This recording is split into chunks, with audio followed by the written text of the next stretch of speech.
1 million dollarlik uyimni sotuvga qo'ydim. Qanchalik arzon narx qo'yganimni videoni oxirigacha ko'ring, aytib o'taman.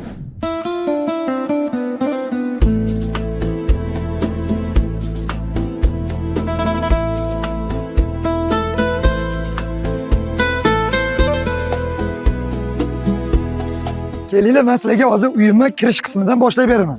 Orientir aytgancha chorbog', orientir bochka. Qani ketdik. Mana bu hovlimizning kirish qismi. Bu manzara nima deyapti? 22 soatlik qurgan uyimni tepa qismi Yevropa stilida. Pastki qismi Rim stilida. Hovlining pastki qismiga mana bunaqa Rim stilida katta basseyn bilan besetka qo'yilgan, oilaviy mazza qilib dam olib, cho'milib dam olsangiz bo'ladi. Lekin buni eng qiziqarli shu joyi olganim sababi hovlining pastidan mana bu atmosfera nima deydi? Necha baho bunga? Oilaviy bolalaringiz bilan kelsangiz, siz katta basseynda cho'milgunizcha, bolalaringiz mana bunaqa kichkina letniy besetka qilib qo'ygan, shu joyda mazza qilib dam olib, o'ynab yuraveradi. Bu joyga alohida e'tibor qiling. Kostyor atrofida mangal, shashlik qilib, do'stlaringiz bilan o'tirib suhbat qurishga eng zo'r joy qilganman. Men sport nutritsiolog bo'lganim uchun sog'liqqa jiddiy qarayman va shunga oid mana shunaqa zelyoniy zonani yaratganman. Mana shunaqa manzarada yotib, mana bu tog' nima deydi? Tog'ga qaranglar. Dahshatligini, toza havo, tanga davo degani shu bo'ladi.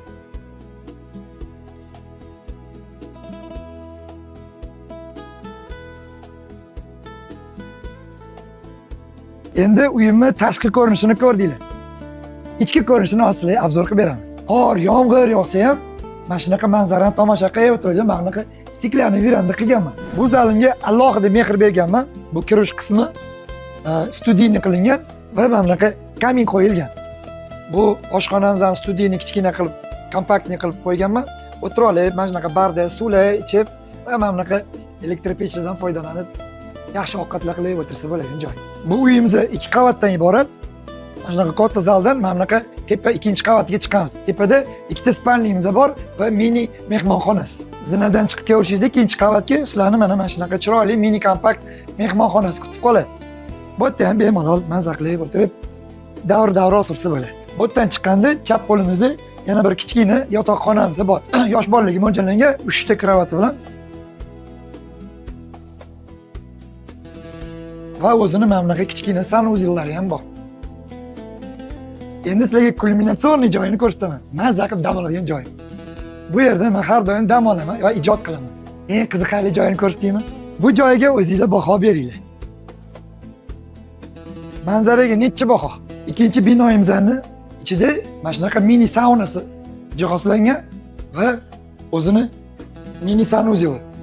Va mana bu yerda muzdek suvga yugurib chiqib tashlaysiz. Va mana bunaqa saunadan chiqib kelib, zinasidan tushib, malina choy yaxshisini damlaysizda. O'tirib olib, choy ichib, televizor qo'yib qo'yib, tomosha qilib o'tirasiz. Zinadan tepa qavatdan tushib kelib, mana bunaqa o'zini alohida yozgi oshxonasi ham bor. 1 million dollarlik uyimni 800 ming ham demayman. 700 ming ham demayman. 600 mingga baraka qilaman. Ha aytgancha, omin diyorlar ovora qilmasin faqat.